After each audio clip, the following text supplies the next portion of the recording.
recorded. Live call tu is our main thing in the earlier stage lah, because masa awal-awal PKP hari tu, our main concern was to get in touch with our students untuk nak bagi tahu kata, you know, even though the school is closed ataupun tak boleh nak datang kelas, tapi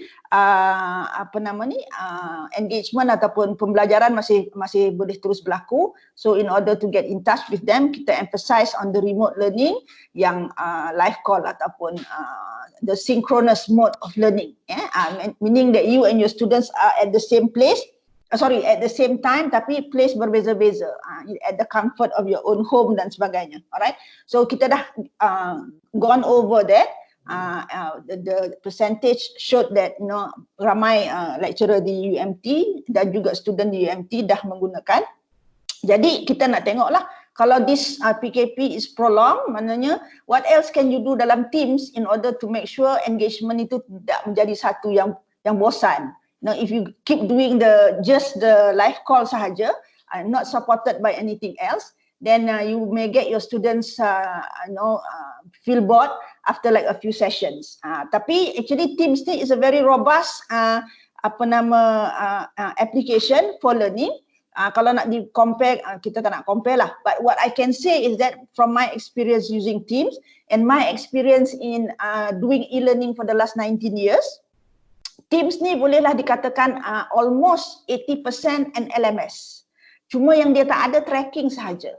Tracking in terms of formal tracking. Kalau kita tengok LMS, you boleh track students punya completion of course, completion of exam dan sebagainya. Cuma Teams tak ada yang itu. Dia cuma ada macam capturing the grades, apa semua tu yang basically a school kind of thing lah. Jadi for higher institution ni, mungkin you need, kalau you already have an LMS at the institution, saya rasa UMT dah memang ada LMS.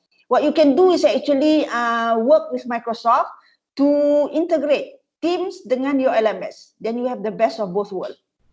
Alright, you can publish your courses on your LMS seperti biasa, but you can have interaction with your students via Teams. Jadi pada saya that can make a very powerful learning tool lah. Alright. So hari ni there are I want to actually introduce to you some things yang doktor-doktor kat sana boleh actually guna.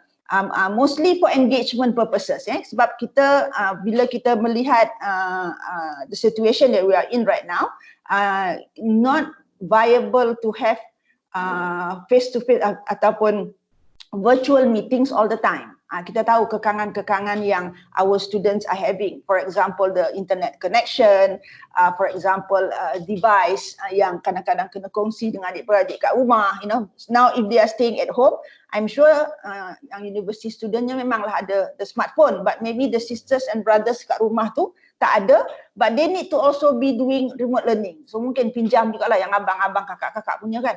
So there is that sharing thing there yang kita kena raikan juga. So instead of just having live kind of classes, apa yang lagi kita boleh buat dalam Teams, right? So basically itu yang saya nak share today. Hopefully it will give you ideas lah of what to do with your students considering this period yang kita ada sekarang, right? So let me go back to my PowerPoint, share dengan you sikit. Alright.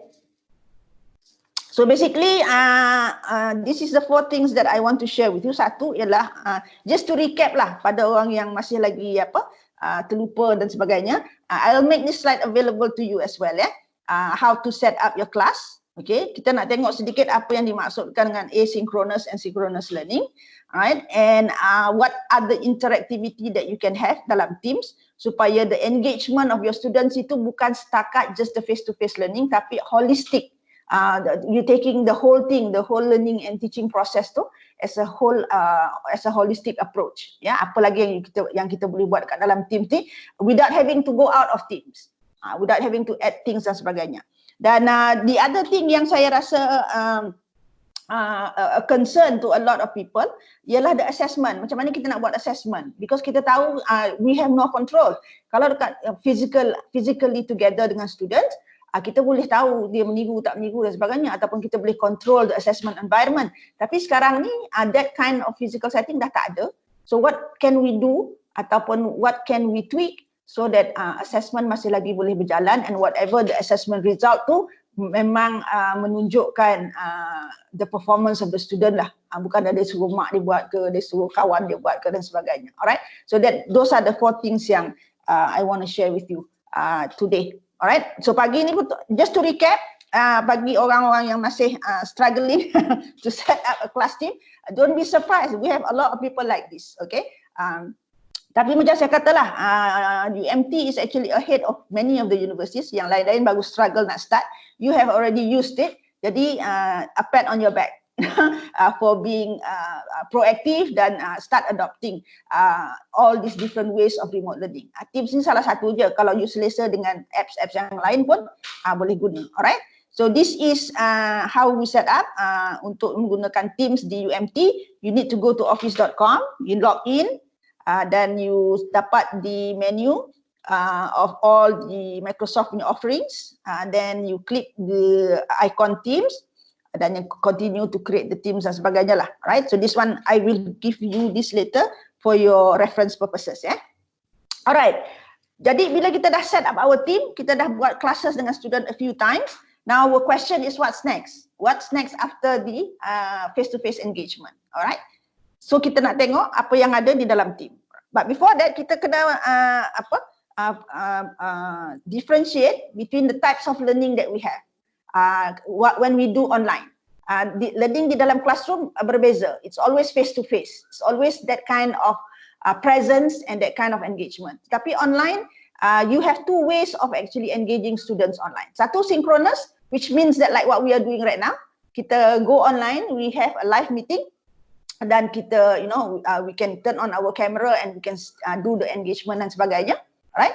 And the other part is what we call the asynchronous. Asynchronous ni lebih kurang maknanya independent learning lah for the students. Meaning that we set up things dalam the system, the application.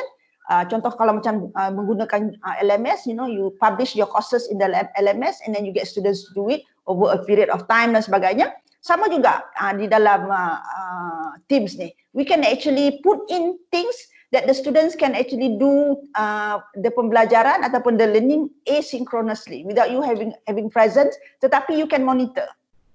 Okay, and you can do things like that. Alright, so those are the 2 things yang if we combine it, saya rasa the process of learning itu akan jadi lebih complete in terms of what the students need to do and what the students need to be engaged in. Tak adalah dia ada macam contohnya kalau kita hanya focus on our synchronous mode, maknanya just the live meeting, takkan kita nak buat hari-hari kan? It is not possible lah.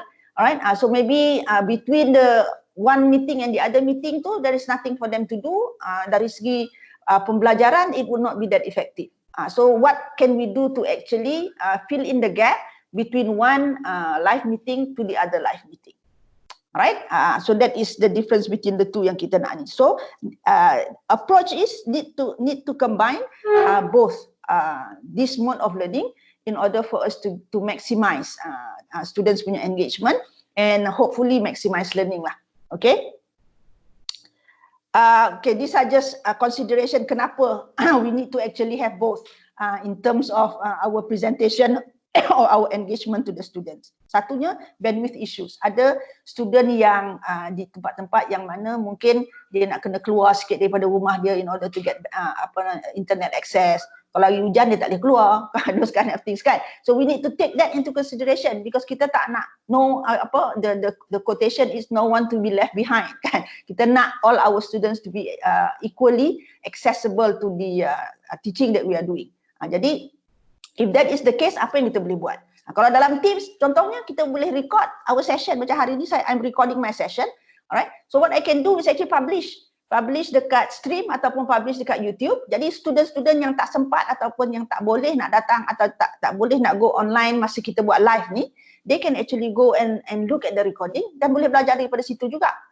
Right? So these are some of the little tip and tricks lah yang kita nak kena implement so that we can actually maximize student punya engagement dengan kita, so that learning can happen and the quality of learning juga boleh terpelihara. Number two, macam saya kata tadi lah, device issues. Mungkin sekarang ni bila dia orang dekat rumah, their device may need to be shared with their siblings. Sebab kat sekolah pun, anak-anak di sekolah pun doing remote learning juga. Alright, so kalau parentsnya ada satu device, abang ada satu device, adik ada lagi 4 kat bawah tu, maybe they need to share. So this also need to be taken into consideration. Again, kalau hanya bergantung kepada live classes, then that's not much that we can do. Alright, jadi kalau kata ada the asynchronous mode added to it, then students kita boleh actually do it at time that is comfortable ataupun convenient to them. Mungkin adik-adik guna waktu siang, dia oleh kerana lebih dewasa, dia boleh guna sampai tengah malam contohnya. Alright, so that particular orang kata opportunity tu ada untuk they can still continue to be engaged. Alright, so that is inilah in short, remote learning ni is more than just the meet call punya way. Alright, we need to take a look at the whole thing holistically. Sama jugalah kata our approach in our life ataupun in our traditional face-to-face punya classroom. Kita walaupun kita lecture, tapi kita support it with assignments, research yang dia kena buat dan sebagainya. So the same thing here, cuma sekarang ni kita menggunakan platform to do that. Kalau dalam kelas biasa, it's face to face, kita bagi instruction face to face, right? And they need to be there to listen ataupun to take the instruction. So the difference is now we are doing it remotely. Cuma dari segi pemantauan itulah kita kena fikirkan what can we do, how can we approach supaya pemantauan itu boleh berlaku dan student tahu that we are serious in this, that they also need to take it seriously. Okay, so those are the things yang ini contoh lah contoh macam interactivity during a live meet tu, apa yang kita boleh buat in order to ensure students engagement. Jadi dia tidaklah mendengar sahaja, alright? Sebabnya kadang-kadang attention span tu satu masalah. Yang keduanya kadang-kadang kalau kita saja lecture macam what I'm doing with you right now, we do not know whether they're sitting in front of the computer atau tidak sebab kita tak nampak. Right? Ataupun kalau kita onkan video pun, when we share our screen kita tak nampak sangatlah benda tu. Right? So what else can we do during the live meeting? Contohnya we can create private channels. Kalau you switch on the meeting punya mode tu, di situ ada add room. Add room tu maknanya you can have separate rooms for students. Right? You can use the chat function di dalam kita punya meeting ni, kan ada chat. So sambil kita lecture, sambil itu kita post them question and they have to answer it using the chat punya function tu. Alright, and then kita boleh add other apps macam Kahoot pun kita boleh masukkan dan sebagainya. Again, like I said, whatever session yang kita buat ni, you record it so that it will be available to the students, especially those yang tidak boleh attend during our live session oleh kerana sebab-sebab yang tidak dapat dielakkan. They will also still have opportunity to listen to our lecture. Jadi nanti tak payahlah nak diulang dan sebagainya. Alright, so this is some of the things yang I think can be done in order to ensure the engagement is there. Alright, okay, this is based on assessment. Saya go through my slides dulu lah, and then I will take you to the apps dan sebagainya. Summative assessment ni lebih kepada at the end. You give at the end to test whether they have answered, they have understood the whatever that you have taught them. Ini selalunya exit exam lah kan. Selalunya yang ini kita guna quiz, is graded and final. Yang ini kita boleh guna the quiz yang kita boleh buat dengan Microsoft Forms contohnya. Alright.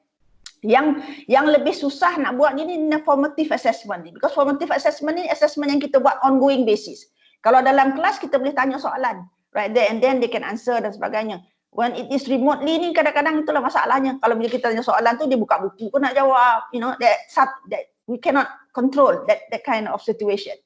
So we need to look at different options of how formative assessment can be done supaya as we do our teaching, we know that students are actually getting it, and sebelum kita proceed to the next stage, we know that whatever content that has been given to them, dia dah cerna, dia dah faham dan sebagainya.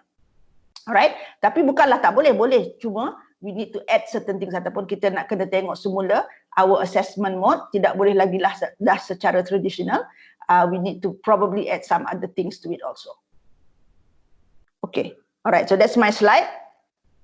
Alright, so now I nak start with, first of all, to introduce you to the Edge browser. Alright, Edge browser ini adalah browser yang under Microsoft. Dulu dia panggil Internet Explorer.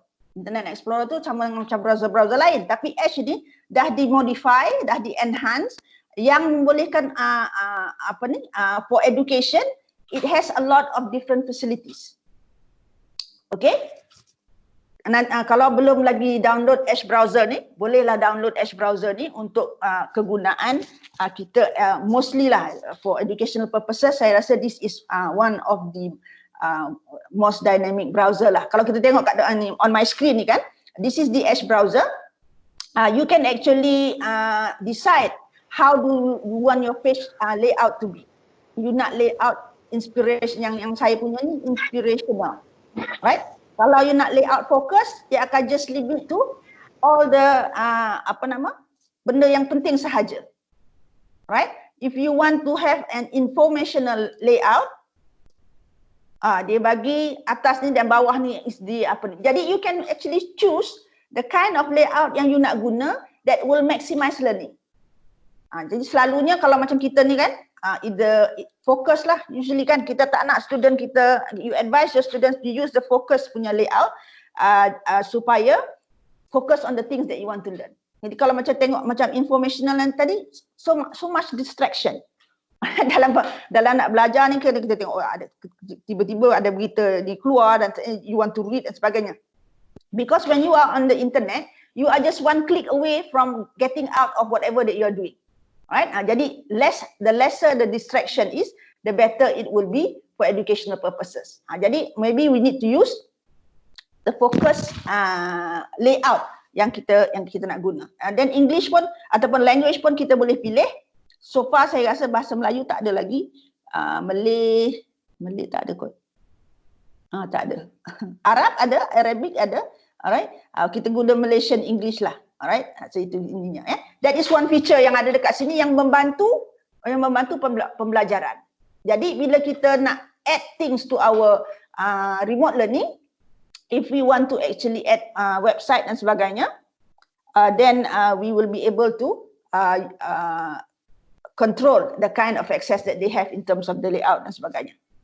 Alright, so that is one. Number two, kalau kita tengok dekat atas ni, ada satu additional ada icon square dengan plus ni. Kalau kita klik yang ni, gives you a place where you can actually store all your collection of the website that you refer to. Alright? Kalau macam dalam Chrome kita ada favorite, tapi favorite tu pun you nak kena put it in different folder dan sebagainya lah. Samalah, the idea is still the same. But yang ini lebih kepada macam dia kata collect and organize web pages as you browse. Maknanya kalau katalah kita bubuh title, right? Start a new collection dekat sini, you bubuh title of your research ataupun of the students punya topik, right? Then whatever yang you jumpa dekat situ, new collection, katalah I'm looking at remote learning punya websites dan sebagainya. So I can actually have that. Alright, then I can start adding content dekat sini. Right? So you can add current page, you can add dia punya website dan sebagainya. Alright? So one way to organize the learning. What the students can, bagaimana kita nak gunakan ini untuk student? What you can do is get the students to do this. Lepas tu nanti you can say, okay, give me a sneak ataupun screen recording or apa dia panggil screenshot of this one to prove to me that you have actually gone through this website. Ataupun I nak tengok website apa yang you baca, based in order for you to do this research on this particular topic. Alright, so the organisation is there. So actually boleh digunakan as a means of accessing. Right? As an assessment tool.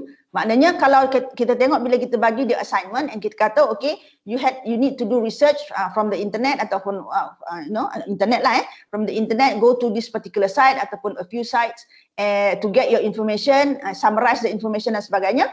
When they list it there, jadi you tahulah dia dah pergi ke site tu, sebab in order to get the current page, they need to have the URL. Tapi again, untuk kita nak make sure dia tak add URL sahaja, then that is something, the next step yang kita kena buat lah. Alright, so that is one. So menggunakan Edge browser, you can actually add interactivity, engagement with your students, then you can also use it as an assessment tool in terms of the exposure that they have, in terms of apa yang dia ni. So let us go to one remote learning. Katalah saya tutup yang tu dulu. So let's say for example educational resources, kita ambil satu. I want to show you how can we ask them to prove. Ni tak ada.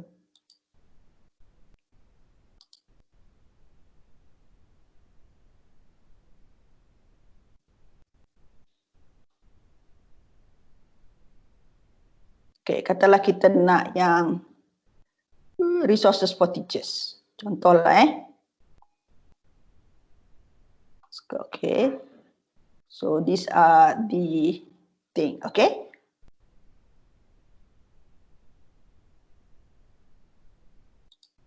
Alright, kalau kita buka dekat sini ni, mana pergi pula dah? Back resources for teachers. So katalah this particular page. Alright, okay. Apa lagi tools yang ada yang dekat sini yang students can actually use to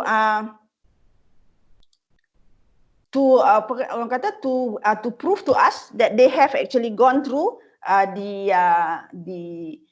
this particular website. Right? Salah satu daripadanya yang dekat atas ni kalau kita tengok, right? If we have up here, bila ada simbol yang macam ni, this is what we call, macam saya dah pernah tunjukkan yang daripada UMT, this is what we call the immersive reader. So this basically kita boleh klik, alright, you can ask the students, specifically ask them, let me pin this one, ask them that you want to see that they are reading it using the immersive reader punya mode, contohnya. Kalau dia tak buat benda tu, maknanya dia tak boleh nak inilah. So again, they can the artifacts that they can give to you as a proof yang they go through this whole thing is maybe they can snap a picture ke whatever that they are in this particular mode, ya. So basically macam kita kata macam yang saya pernah tunjuk lah, immersive reader ni selalunya membantu bila kita nak baca, contohnya dia boleh read aloud. Read aloud ni, okay, read aloud ni is for especially for macam students kita bahasa Inggerisnya tak berapa nak baik kan. So the read aloud ini is actually giving them an opportunity to see what the article is all about. Right? Jadi dia akan bacakan satu-satu. Alright? Dok semua dekat sana boleh actually try out this one. Kalau macam contohnya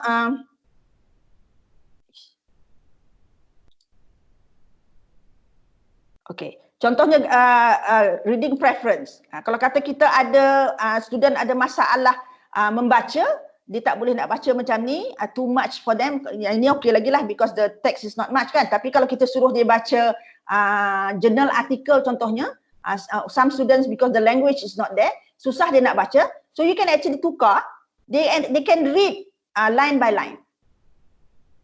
Alright, so they can actually read, dia nak one line ke, dia nak 3 lines ke, one line by line. Alright, so ini juga kita kata, okay, how did you read the article? Kalau boleh, get them to show us evidence that they have read it using all these different modes.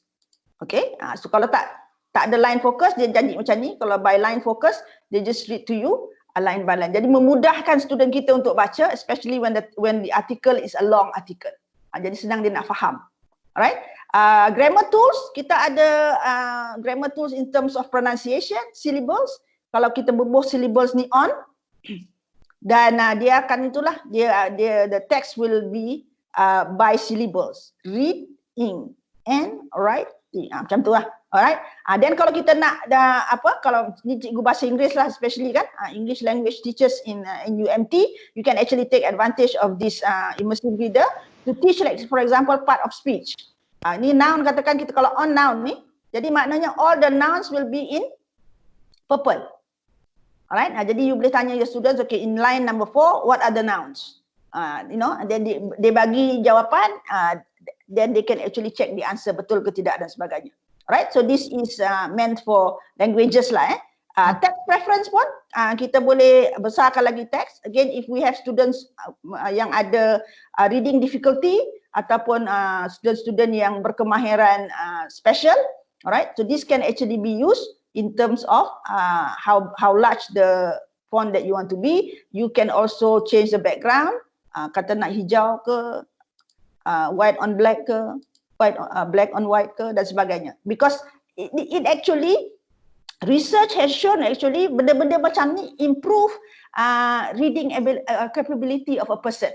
Sebab kita ni different person ada different ways of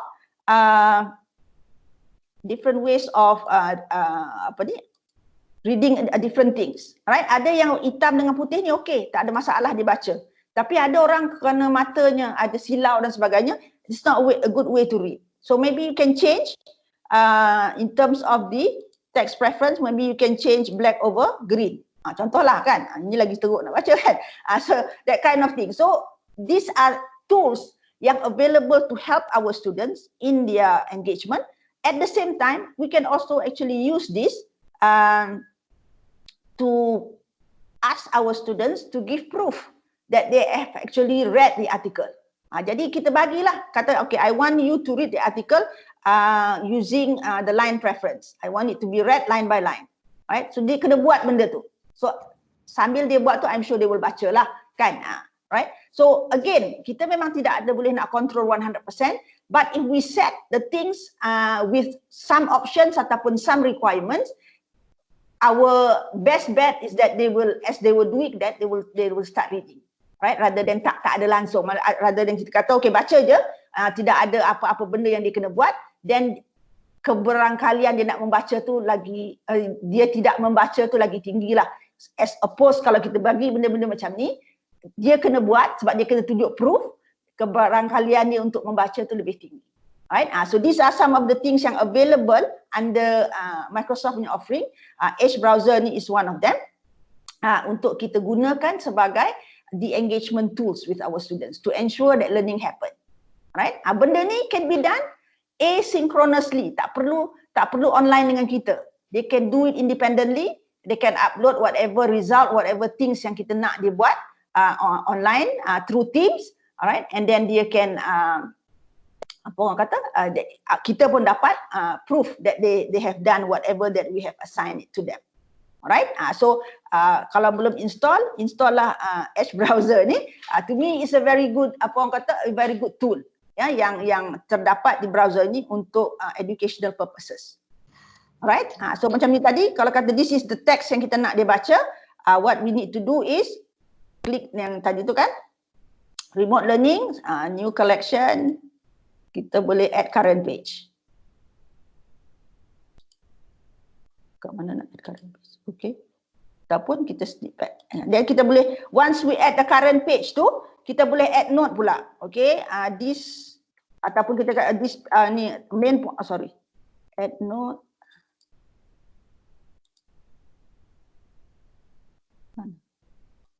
Tak masuk pula dia. Alright, just to show you, notes ni kita boleh add to the current page. Maknanya you want them, katalah dia dah baca, you want them to add a summary of that particular page. Jadi dia boleh add notes ni untuk dia add that summary apa yang dia baca daripada dalam page tu. Summary can be in English, can be in bahasa. Because the reason for the summary is for us to check their understanding. Alright, so boleh menggunakan this note function in order for us to do that. Alright, so that is one way we can do it, ya.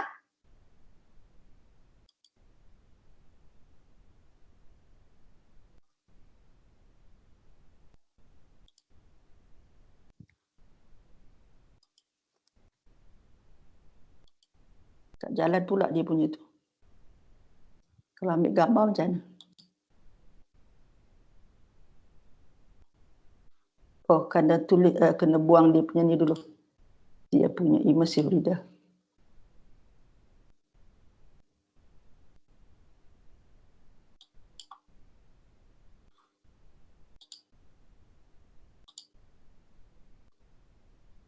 Okay. Alright. Okay, tadi tu dalam immersive reader tu sebab dia tak masuk. Alright, so now we have added the current page just by adding tadi tu. So the URL ataupun this page is already here dan kita boleh add notes to the ni. Alright, copy. Boleh share juga. Kalau kata dia nak share dengan kawan-kawan dia pun dia boleh share juga dekat sini. Alright, so that is one option yang kita ada for interactivity dan juga for assessment purposes. Menggunakan the browser. Alright, menggunakan the browser untuk kita collect ataupun kita suruh students collect the article ataupun you assign them something to read in order for you to know whether they have read and they understood. This can be done. Alright, so that is the Edge browser.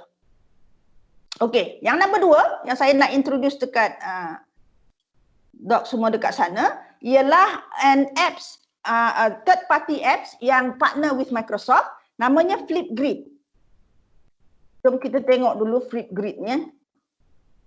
Flipgrid ni is actually a video based apa orang kata, a video based tool. Dia punya tagline is to enhance students' voice. Maknanya kita nak student boleh memberi pandangan dan sebagainya. Alright, so kalau you all pergi kepada Flipgrid ni, you can actually sign in, log in, dan you akan dapat ni apa? Ni dah saya tunjuk my login . So pergi flipgrid.com. Alright, then you sign up as an educator. Alright, so kita because I've already set up my account.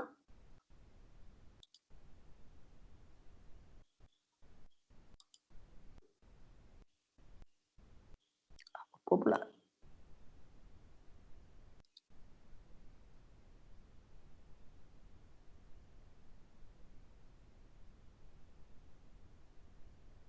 Okay, baik ingat. Alright, so what Flipgrid does is that you need to download dia punya apps dekat you punya phone. Apa yang dia boleh buat, apa nama ni? A grid is for your classroom or learning community untuk kita get feedback and reflection. Tetapi feedback and reflection ni adalah in the form of a video. Alright, tadi bila kita gunakan Edge tadi, you get people or you get your students to give feedback atau reflection on things that they read, tapi in the form of a written text dan sebagainya. Yang ini, you ask them to do the reflection in the form of a video. Dia tak boleh upload benda lain except for video. Alright, nanti sekejap lagi kita try out because I have actually put some Flipgrid di dalam kita punya team. You can actually try out. So kalau kita tengok contohnya yang ini, yang mana ada, okay yang ni. So this is one of the Flipgrid session yang saya buat masa saya buat dekat Sudong. Alright, so tengok So after I taught a certain topics, I told the students, okay, now I want you to submit a video sepanjang 60 seconds. Yang video ni tak boleh lama-lama. Alright, 1 minute video to just tell me what you got out of my first hour. Alright, so everybody kalau dia nak record tu, they just click this plus sign and the video recording will happen. Just menggunakan your handphone. Alright, so now dengan Flipgrid plus the Edge punya browser tadi, you have a continuous assessment mode. Alright, the formative assessment, bukan summative. Summative tu memang kita dah boleh guna quiz lah, exam dan sebagainya. You can actually use your own LMS dan sebagainya kan. Tetapi for the formative exam, in order for us to make sure the engagement is happening, the learning is happening, the ongoing assessment kind of thing. Right? So this combination of both of these can already be used for you to collect artifacts, collect evidence that the students is actually learning on their own in their place. Untuk nak kita be sure lah apa yang kita ajar sepanjang remote learning, sepanjang PKP ni, students are getting it. Kalau dalam kelas tak ada isu, tetapi oleh kerana kita berada di dalam keadaan sekarang, other things that we can do. Alright, so this is what Flipgrid is. Just go in and sign dekat flipgrid.com, create your own account, dan daripada situ nanti you can actually do a lot of grids, a lot of topics dan sebagainya. Alright, sekejap lagi kita tengok. So contohnya macam saya punya ni lah. Saya ada so far 4 grids. Satu saya buat masa 2019 lagi dengan 21 CLE dengan Perak.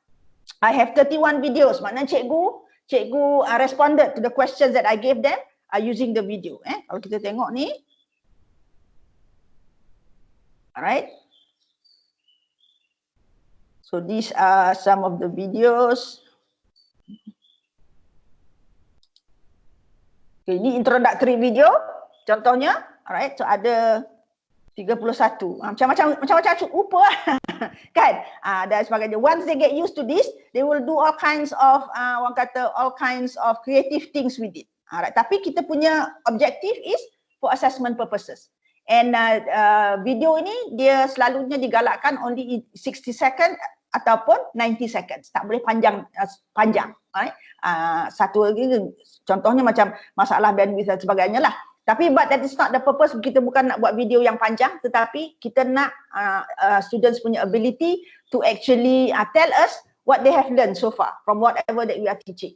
Untuk kita tahulah dia faham atau tak faham kan, who is having problem, you know, so that we can actually zoom in and help students individually.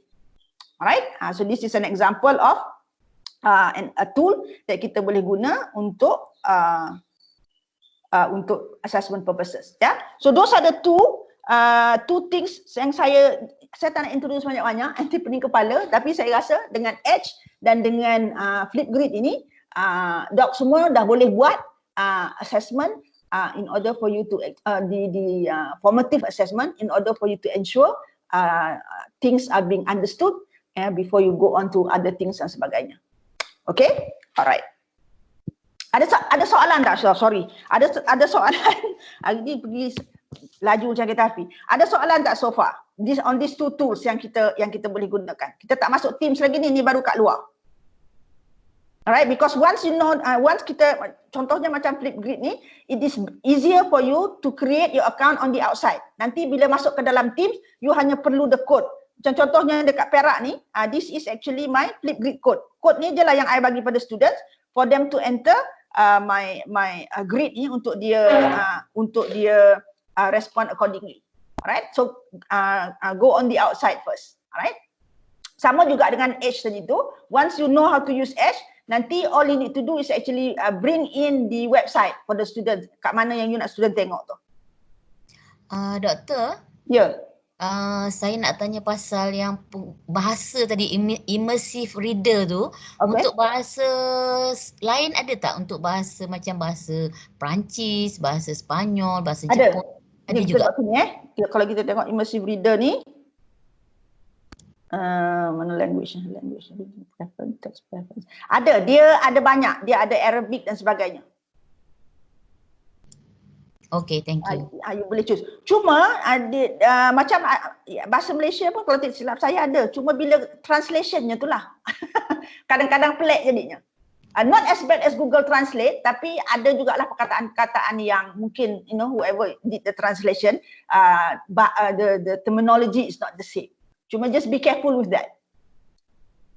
Alright, itu yang ininya.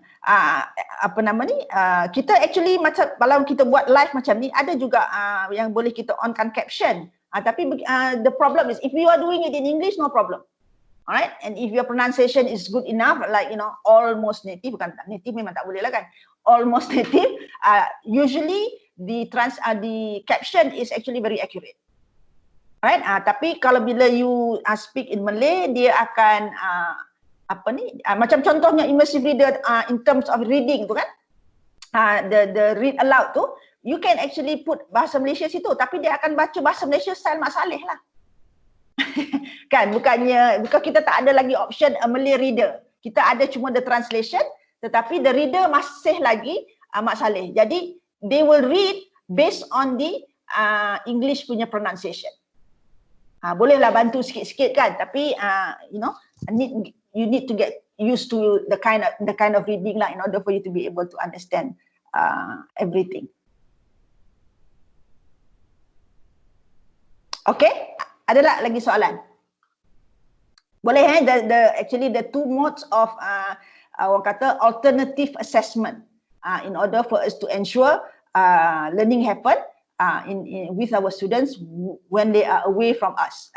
Dia tidak ada di dalam kelas, jadi dia berada di luar, maka kita nak kena cari cara lain untuk nak make sure that learning can happen. Doktor. Ya.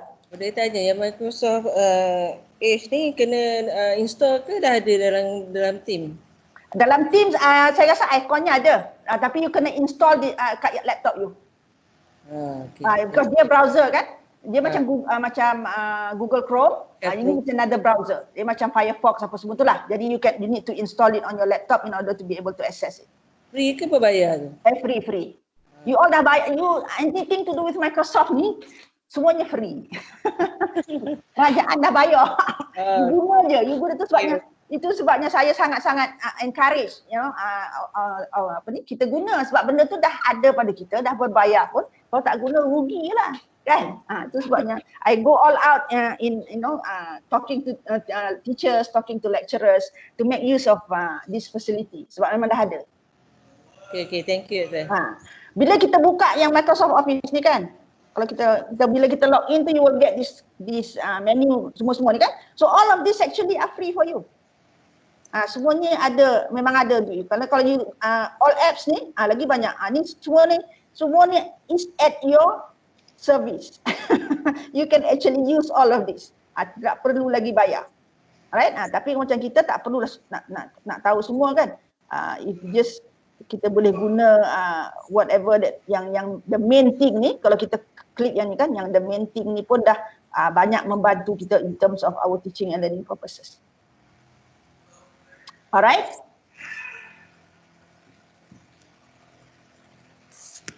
Okay, ada tak soalan lagi? Okay, ada browser apa? Okay, Edge is okay. Thank you Niza. Tak berbayar, okay. Alright, okay. So itu je soalan dekat situ. Alright, so I want to go masuk ke dalam Teams.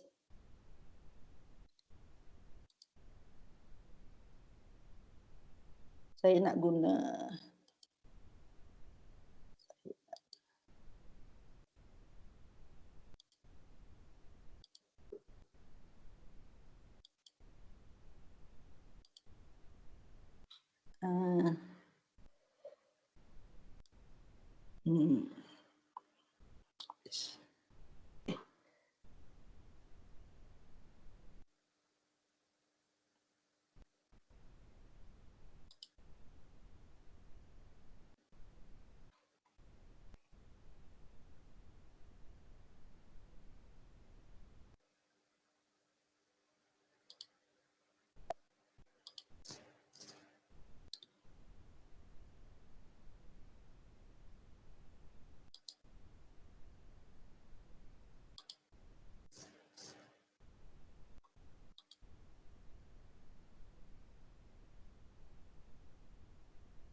Okey, sekarang ni saya menggunakan Chrome untuk nak masuk ke Teams. Yang meeting tadi saya menggunakan Edge. Jadi kalau you ada double browser on your desktop, you can actually buka separately.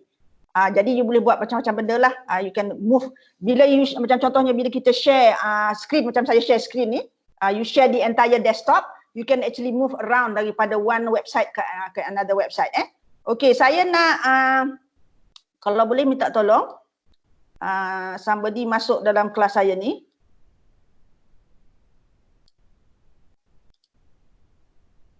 Okay, you can if you have a device in front of you yang you tak guna untuk nak mendengar saya, can you log in into your Teams, join a class with a code, ambil code ini dan join my class, so that we can take a look at some of the things yang kita boleh buat di dalam Teams in selain daripada menggunakan Flipgrid dan sebagainya tadi tu.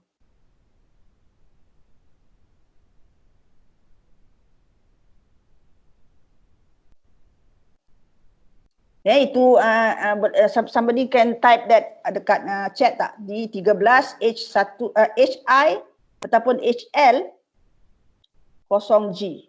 HI kot. Tak HL 0G. Alright, so you can join my class using this code. So try and come in using this particular code. Ini kelas yang saya dah bina untuk kita hari ni. Kita tengok ada siapa yang masuk tak? Belum lagi. Sambil kita tunggu orang masuk, saya just nak show.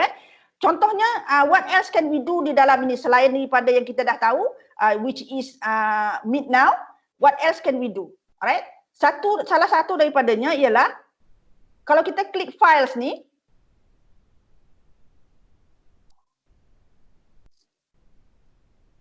okay, klik new. Kan bila kita klik files ni akan terbuka macam-macam lah dekat sini kan. Saya tak pasti sama ada saya dah inform you ataupun tidak. You can actually add another cloud storage. Maknanya kalau you ada Dropbox, tapi it has to be right now is only SharePoint dengan Google. If you have a Google Drive yang menggunakan sama ID dengan yang you guna untuk Microsoft ni, maknanya your UMT punya ID, you can actually add that Google Drive ke dalam Teams. Jadi if you have already stored a lot of your materials dekat Google Drive tu, tak perlu dah you nak log out, upload lagi dan sebagainya. No need. What you can do is actually add your Google Drive dalam Teams and you can access all those content melalui Teams. Alright, I tak boleh nak demo because I'm using UMT punya domain. I don't have another Google Drive dengan UMT. Alright, but if you can try, you add Google Drive yang menggunakan ID, your punya email dengan sama between both. Once it is the same, then you can actually add your Google Drive, then you can access the Google Drive melalui Teams. So you tak payah keluar. Alright, I know a lot of us, banyak kan kita memang guna Google Drive yang free itu kan. So unless that free one personal memang tak boleh lah. Tapi kalau Google Drive you sebelum ini menggunakan email UMT, then you can actually add that Google Drive into Teams. Cuma bila you klik files ni, kat ujung tu dia kata add cloud storage. You klik yang itu, then just add whatever cloud storage that you have. Alright, okay. Yang kelas material ni, just to mention kalau kita lupa hari tu, kelas material ini ialah for you to upload materials yang you nak student baca sahaja. You don't want them to download, you don't want them to edit, you masuk kat dalam kelas material. Yang ni dia tak boleh buat apa, read only. Alright, so anything, any assignment punya announcement ke apa ke, you do not want them to mess with it, just put in the class material and get them to refer to the class material. Alright, okay, saya nak fokus kepada yang ni, new ni. This is one form of collaboration ataupun interactivity yang kita boleh buat dengan student. If you click new ni, they will give you all the, apa orang kata, all the Microsoft tools. Alright, all the Microsoft tools. Let's say for example, kita nak menggunakan PowerPoint. Alright, let's say, okay, brainstorm projects for this semester. Alright, katalah you mengajar something. Okay, SDG. Yang berkaitan dengan SDG 2. Tangga kalau tak silap saya. Contohlah, okay, so this is, we are creating a PowerPoint. Apa yang specialnya, because Teams punya apps ini is online, you can actually get students to work on the same PowerPoint simultaneously. Bersama-sama. Kita nak this design idea. Contohnya lagi di sini, okay. Project SDG 2. Contohlah okay, kita ke sini. Each student will jot down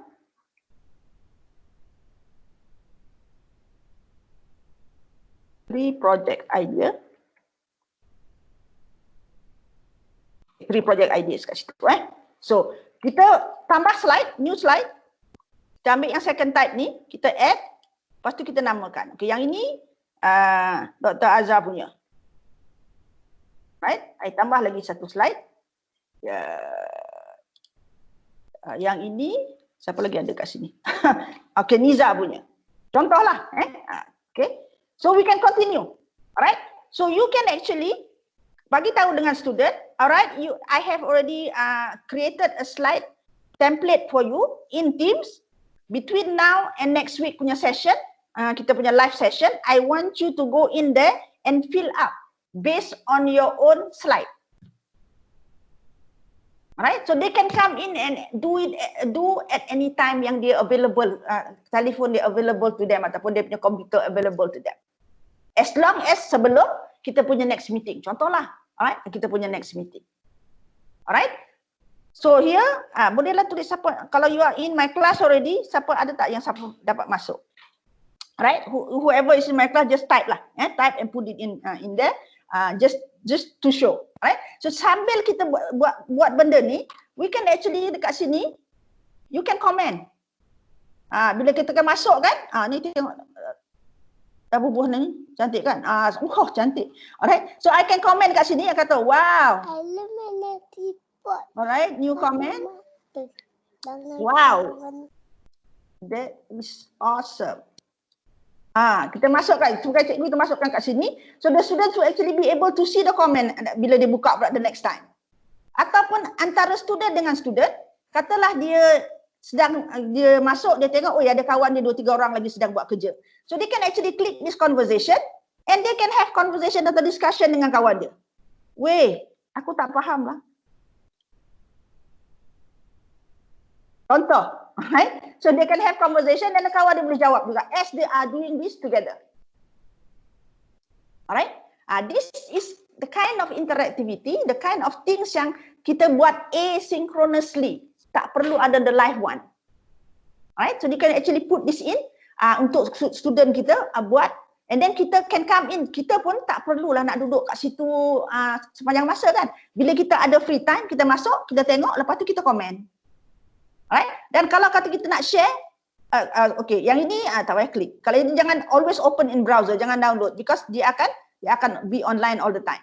Alright? Just pesan dekat student, just do it online, jangan you download, kalau nanti upload jadi masalah. Alright? So this is an example of interactivity yang boleh kita tambah. Dan kalau Doc dengan Prof semua dekat sana pernah masuk dah ataupun tengok the kind of things yang Microsoft Tools ni boleh buat, there are actually a lot of new things. Contoh, kalau kata kita malah nak menulis kan, malah nak nulis instruction kan, bagi dictation aja. Klik yang ni, alright, use your microphone, allow, you sembang aja. Okay, today I have already created for you a template, so please go in there and do what needs to be done. Alright, so the voice is added. Alright, ini saya tadi tak add kepada mana-mana slide. Alright, mungkin kat slide sini lah okay, kita buat balik semula. Alright, please complete this template and just stay on your own template, jangan usik orang lain punya. Alright, okay. So is in English. Mana pula perginya? Alright, but the dictation is there lah. Maknanya you can actually include the dictation as a means of giving instruction rather than just in writing. Pun boleh juga. Alright, so again, this is a form of interactivity yang kita sudah boleh buat menggunakan di dalam Microsoft Teams ini supaya kita tak perlu nak keluar. If you close this, alright, benda ni ada dekat sini. Okay, nobody gets to get in tak apa. Okay, so maknanya anytime dia free, dia boleh masuk dan dia boleh buat benda ni. Kalau tak siap pun tak apa sebab dia ada masa sebelum, kita bagi dia masa sebelum dia the next meeting contohnya. Alright, they can come in and do it at any time. Alright, so this is an example lah. Jadi ini semua ni Microsoft Word boleh, Excel boleh, OneNote boleh, Forms boleh, semuanya boleh. Boleh kita letakkan di sini. Alright, kalau lah kata kita tadi nak add Flipgrid kan, nak add Flipgrid as another mode of assessment. Okay, so kita boleh add another sebaiknya lah supaya kita tak nak mess up this apa orang kata sini banyak sangat benda. So what we can do is kita add another channel. Alright, Flipgrid channel. Okay, letak dekat sini. This is for students reflection. Okay, so kita add.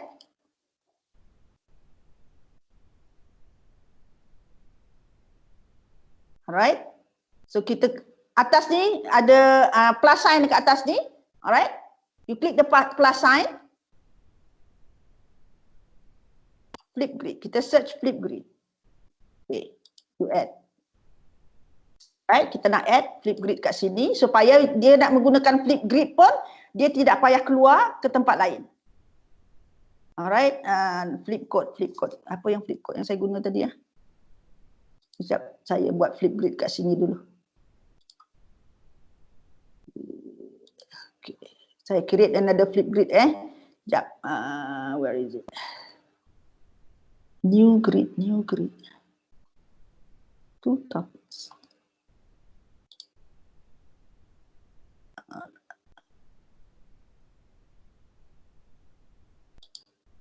Okay, add new grid. Saya buat grid baru. UMT reflection. Right, kita buat public open. Ini nak how to create the grid ya. Kalau you dah sign up nanti, how do you want to create that grid? Kita klik that apa nama? Saya go back belakang.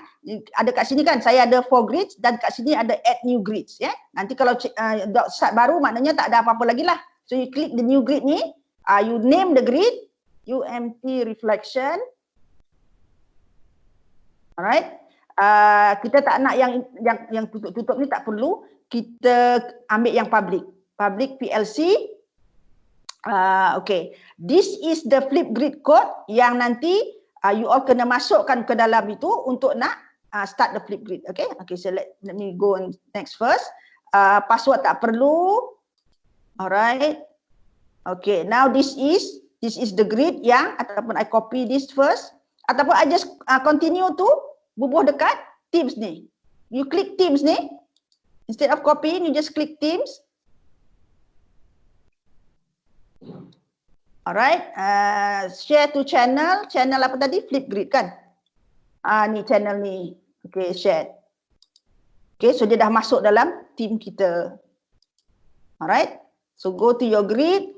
Bila kita go to the grid tu, kita boleh add topik. Okay, so saya nak topik hari ini remote learning punya reflection. Alright, remote learning punya reflection, please say something on your experience with RL. Okay, alright. Kita nak recording time ni kita set. Kita 1 minit 30 saat, lama sangat. Just 60 second cukup. 1 minute sahaja. So your recording will only be for 1 minute. Tak ada moderation dan sebagainya. So you create the topic. Alright. So I can all set. Okay. Ni nak bubuh gambar apa semua ni. Okay lah. So now we go back to our teams. Teams kita tadi di dalam. Ni kan. Jadi tadi apa nama? Alah, lupa pula kod-nya. Kod. Bukan. Kodnya tadi ialah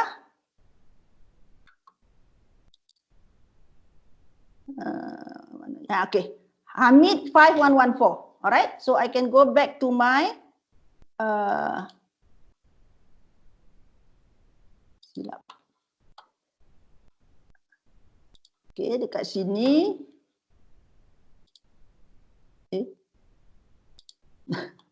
Banyak sangat browser buka pun dah confused. Sini.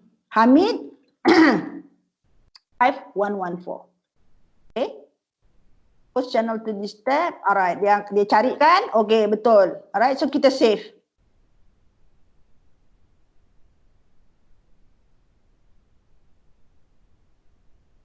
Alright, so kalau any of you,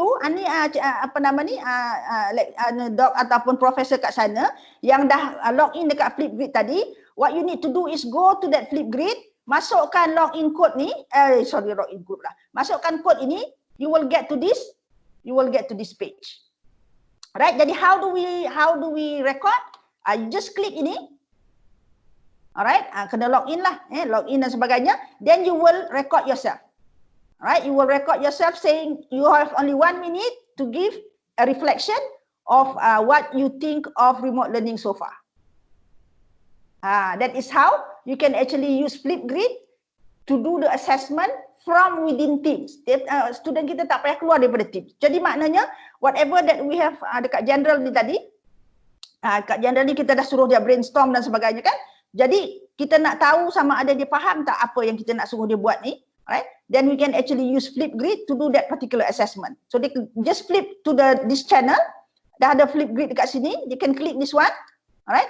They bring you to the Flipgrid punya ni. All they need to do is click this plus sign and they will start recording themselves. Tapi sebelum tu dia kena download apps Flipgrid kat telefon dia dan dia tak payah sign in dia tak payah create an account. Yang perlu create an account kita saja. Alright? Faham tak tentang Flipgrid?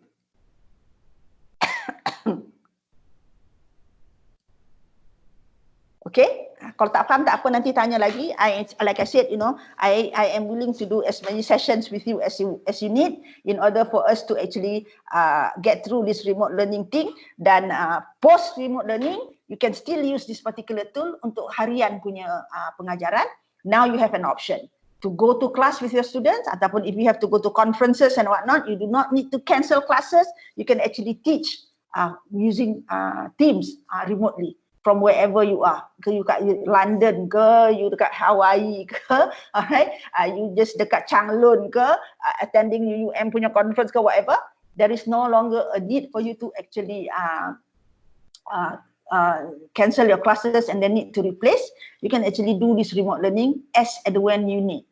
Alright, jadi harapan saya remote learning ini menggalakkan kita explore, tetapi post remote learning itu sangat penting supaya ada continuity, right? It can be used for the rest of the time lah, kan? Because exposure to technology macam ni is very important to our students. This is their time. Ini era dia. Anak-anak kita membesar dengan teknologi. So we need to actually expose this as much as possible. School is already using it. Jadi bila dia orang masuk ke universiti nanti, their expectation is that this is already a norm. This is the new normal. Right? Jadi the expectation that lecturers are going to be using this pun akan tinggi. Right? So we need to start using and exploring lah. Right? So that's basically itu aja. Itu adalah dua tools yang ada pada kita untuk kita guna. Contohlah kalau kata kita nak menggunakan Edge tadi kan, we can create another channel. Right? Add another channel. Then kita kata dekat situ Edge. Apa nama ni?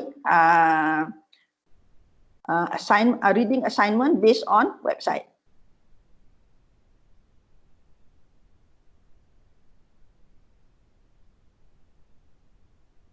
Okay, add the channel. Okay, so ada H kat sini kan? This is the H channel. Sama juga the plus sign. Kali ni kita pilih yang pink ni, website. Sebabnya kita nak masukkan the website inside here. So kita klik situ, dia akan minta kita the name of the ni. Katalah kita are looking at again lah this title remote learning. Right, that is the title of the website. Jadi kita kena ambil URL of that particular website. Mana tadi yang saya pilih tadi?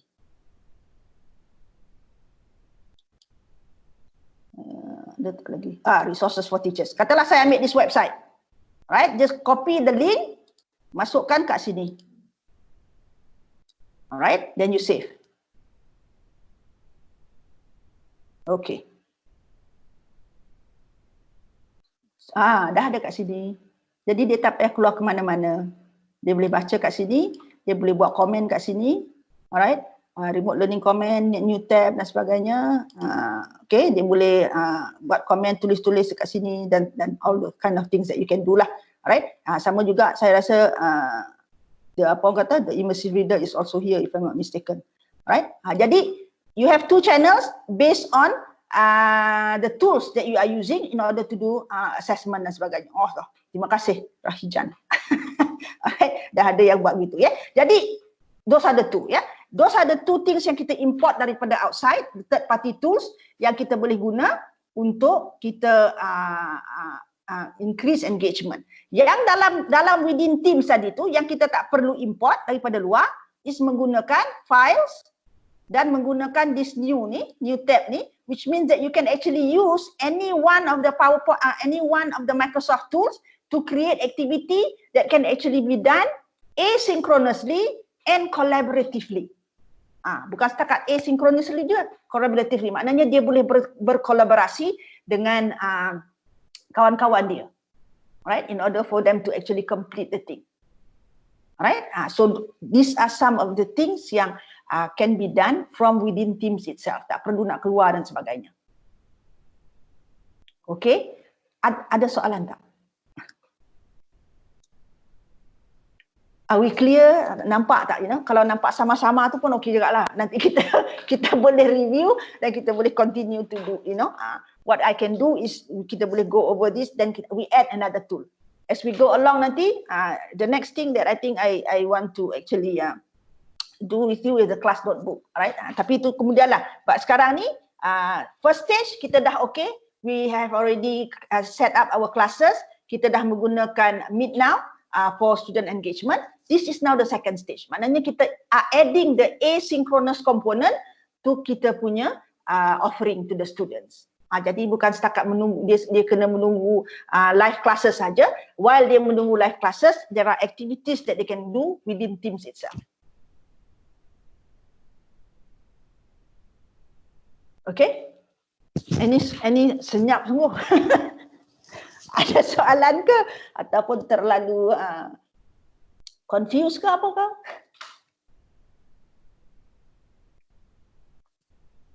Okay, nanti saya tengok. Okay, ada. Okay. Ada. Alright. Kalau masuk Google Drive dalam Teams, no, Google Drive you yang control. You don't have to put it there. Hanya benda-benda yang you nak student tengok je lah, yang you ambil keluar letak dekat situ. The Google Drive is still private as it is yours lah. Alright. Yes, try, please try. Dr. Azhar, yes please. Flipgrid to me is a very interesting tool. Budak-budak suka. Saya cikgu-cikgu kat sekolah memang suka guna Flipgrid ni. Sebab dia suruh student buat video kan. Bila buat video dia tengok tu, dan dari video tu you boleh record berkali-kali sampai you dah rasa satisfied your video baru you upload. You boleh delete kalau lah kata masa buat yang pertama tu tudung sengit lah pula kan. So delete yang tu, buat lagi. Sampai you are satisfied with your answer ataupun your looks dan sebagainya, baru you upload to the Flipgrid punya cloud. And then baru kita dapat tengok. And then that thing is actually online. Jadi other students can also tengok you punya response, dan other students can comment, dia boleh klik like dan sebagainya lah. So it is something that is very interactive. Yang orang kata budak-budak muda punya kesukaan lah. Kan, video-video ni apa semua, tapi dia bukan TikTok je lah kan. Budak-budak muda punya kesukaan, something that is appealing to their apa orang kata, to their way of thinking and way of doing things. Alright, banyak benda yang actually kita boleh buat dengan the video. One of the macam contohnya one teachers yang saya coach dekat sekolah, dia menggunakan Flipgrid ni bila dia suruh student pergi kerja lapangan, pergi keluar buat kerja. So instead of just like pergi keluar hantar student itu, dia minta student tu every 10 minutes do a report using Flipgrid. Jadi dia tengah-tengah panas tu, student tu akan record lah apa yang dia orang sedang buat, tengok keliling dan sebagainya. So evidence that things are being done according to apa yang kita nak dia orang buat. So benda-benda macam tu lah. So kalau it is like PBL ke ataupun sekarang ni dia orang ada kat rumah kan, you suruh dia buat something outside. Contohlah kalau macam projek apa nama ni, Dr. Prof Fazila composting tu katakan. We want to see sama ada dia buat ke tidak kompos tu. So they can actually do a Flipgrid and upload, menunjukkan dia sedang buat. So that is the kind of evidence that you can actually ask your student to do. That is also a way of assessing. Kan, articulating what they understand is another way of assessing. So tak semestinya, kadang-kadang budak-budak kita ni ada yang pandai menulis, ada yang tak berapa pandai menulis. Dia tak boleh nak articulate in the form of writing. I had a lot of problem when I was writing my thesis dan sebagainya kan. I'm more verbal. Kan? Jadi kita tak nak penalize dia sebab dia tak boleh menulis. Tapi dia actually a lot of ideas yang boleh dia lontarkan by talking.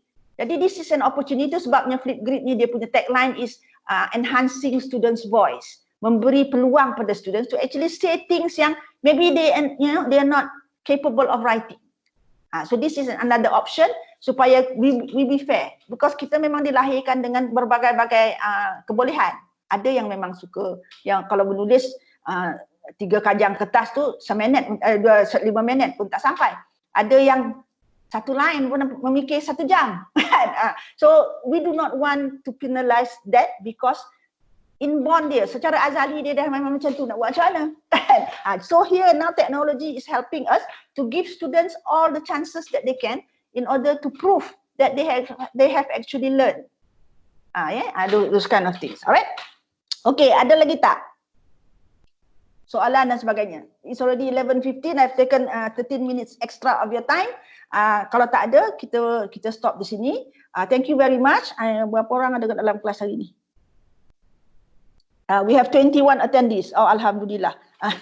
Alright. But I hope that I have given you some ideas of what to actually do in a holistic approach using technology throughout this PKP, so that students will be excited to learn. We will also be excited to actually moderate students' learning dan sebagainya. Alright. So again, use Edge as the reading mode. Use Flipgrid as the verbal mode. You can actually use the PowerPoint or whatever tools that you want to use, the Microsoft tools within Teams to do the collaboration mode. So you have all right? So all you need to do is come up with an activity that combine these 3 things, and I'm sure the learning experience of your students will be more enjoyable other than just waiting for the live classes. All right, and then you can actually use the live classes to enhance their experience. Okay, so again, thank you very much for attending today. Any questions, anything that you need to ask me, kita masih ada lagi our WhatsApp group dekat situ. You can ask me questions there. Kalau tak, if you want to reach out to me individually pun boleh through WhatsApp dan sebagainya. Again, if there is a need to do more, just let me know. InsyaAllah lah, UMT ni dekat di hati kot, because you are the first university yang actually take up my training and go with it, and I want to actually help, to make sure I want UMT to be the signature university when Teams is concerned. Itu yang saya dah cakap dekat orang Microsoft. I will do as many training as I need lah, in order for them to actually adopt and actually use this as one of their mode of delivering their lectures. Not only during PKP ataupun MCO ni, but forever. Okay, so again, have a good the rest of the day. You are working, I'm not. Alright, stay safe. Selamat berpuasa. Have a good Ramadan. Dan again, do let me know what else do we need to help you with. We will definitely be glad to do that. Alright, so terima kasih semua. Thank you. Assalamualaikum warahmatullahi taala wabarakatuh.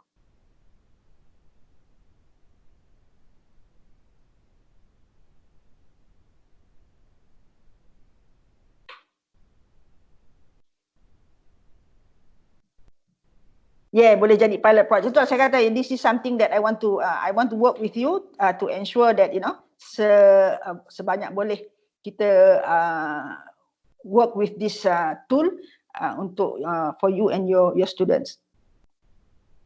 Right, we can write. Yes. Siapa yang nak buat research on the effectiveness of remote learning? Oh, ni banyak ni. Alright, tools that is effective dan sebagainya. I menulis ni dah lama tinggal kan, but I can actually itulah, I'm more articulate in speaking, so I can help you with ideas sajalah. Then you can take it away. Those who are di UMT ada education faculty ke? Kalau ada education faculty, this is the gold mine actually during this remote learning punya time ni, research topics yang that you can actually do. In terms of satunya, contohnya is urgency of change, you know, especially in education. Bila dah tersepit macam ni, semua orang nak belajar kan. Sebelum ni tak nak pun kita take time dan sebagainya kan. So this is the kind of things lah. And in terms of teaching and learning, the tools in Teams dan sebagainya, those are all can be your source of research that you can actually do. Because once you have adopted it at the university level, macam-macam lagi you boleh buat. How you can increase students learning experience, macam user experience kan. Learning experience is also important. What would be the best environment to create in order to get learning to happen, those kind of things lah. Alright. Okay, so sampai di sini saja. I will end the meeting.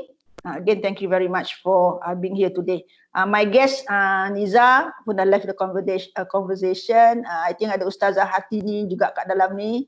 These are people who were interested. Jadi saya bagi dia the link to come in and tengoklah what are people doing at the university. Ustazah Hatini is teaching at the Sekolah Agama Rakyat di Perak.